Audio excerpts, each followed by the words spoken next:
If you thought October was spooky, then I'm afraid you're not ready for Hellvember! This month is packed with a terrifying amount of releases, especially for Nintendo fans, because we've got some amiibo drops too. Perhaps the most haunting aspect is the amount of games with simultaneous release dates. So, in order to prepare your budget, here's every game coming this November that'll be fighting for my money. If the dates are off by one day, that's because I'm Australian. We interrupt this program to mention that 3 of the games they're in are currently PC exclusive, with potential for a Switch port, and the rest are all on Switch, and many of which are multi-platform. Alien Hominid HD is coming alongside Alien Hominid Invasion, purchasable either separately or in a money-saving bundle on the 1st or 2nd depending on your region. These are both great cartoony run-and-gun games that can be played in co-op. The developers are also the creators of Castle Crashers, so you can check out my review on that to get an idea of their style.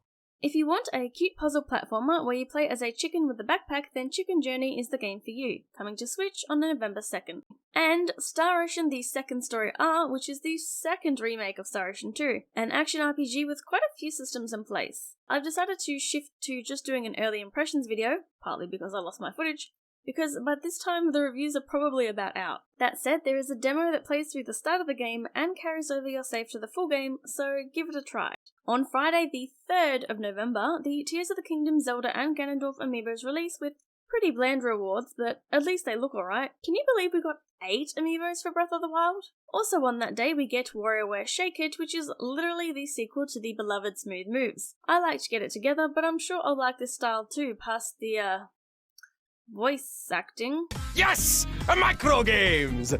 We also get the literal or spiritual successor to the Style Boutique, Savvy, etc. series in Fashion Dreamer, made by the same developers, but confusingly not part of that series. However, you will still get a similar experience though without the shop, instead designing outfits for other influencers and sharing them to get likes. And yes, we still do have a nice variety of styles, including Lolita. This game will also feature some online connectivity. But don't breathe just yet, Cuisineer launches on PC on November 9th, and if you've been itching for some restaurant management and top-down action, you'll have to give this a cat scratch. If you're only on Switch, you'll have to wait as console versions aren't in the works yet, but you can check out my preview on this channel. If you're a CRPG fan, then Broken Roads is a classic-style turn-based one set in the Australian outback. I'll link my preview and interview on RPG site. It's coming to PC on the 14th of November, with console versions being currently developed. Across all platforms is some ultra-wacky fun in Super Crazy Rhythm Castle, a rhythm game that allows for up to 4-player co-op with a not-so-normal tap-the-correct buttons-in-time gameplay, but a certain king does whatever he can to stop or distract you. If that's not enough co-op fun, on the next day, the 15th, Karmazoo launches on all platforms with crossplay. I played this at PAX Oz, but unfortunately didn't get to the demo during Steam Next Fest. It is a cooperative puzzle platformer for up to 10 players, who have to stay within a certain range of each other represented by bubbles, or die. Helping each other out gives you karma, which can make your transformations more effective, since besides being a slime, you could be a dog or potted plant, among many, many others. I reviewed Aviary Attorney for the Switch a while back, so imagine my surprise to find out the developer has been working on an RPG where you play as tiny rodents equipped with pocket knives twice the size of them in a fantasy story. It's releasing for PC on the 16th, no word on consoles, but it's possible to happen in the long run. If you're a fan of NES games in the hard action platformer style, then Prison City is coming to Switch on the 16th, though I mostly know of it because the dev is working on a Castlevania fan game. Then once again I suffer on the 17th with the Deep Cut Amiibo Trio Pack coming out. Someone tell me how I'm supposed to pay for 2 of those to give one for a Christmas present. The gear has been revealed and I'm slightly disappointed.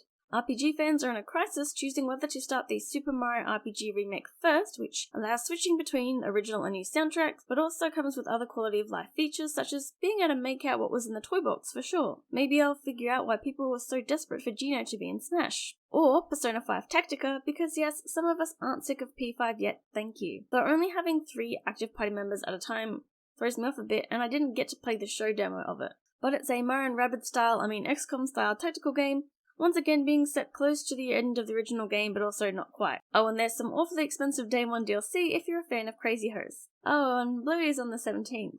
Haha. Haha guys. Astlibra is something I've only really heard about because some of the other writers on RPG site have praised it highly. It's an action RPG with pretty gorgeous visuals, even if some of those assets don't blend in together quite as much. It's coming to the Switch on the 17th. If you're looking for something lighter and at least size and wallet-wise to the other RPGs, then In Styles and Time releases on the 21st of November, and it's a black and white time-looping turn-based RPG, so keep an eye on this channel for a review. Obviously, I've missed a lot, but I'm talking about what's coming to Switch and PC that interests me this month. There's not too much for PlayStation that I'm interested in, and I'm hoping the Naruto Ultimate Storm package gets discounted because I do need it on a system I actually own. Let me know which of these you're hoping to get, if not, or at least adding to the Christmas wish list, or if there's anything I missed that you think is a grievous error. Thanks for watching. Bye.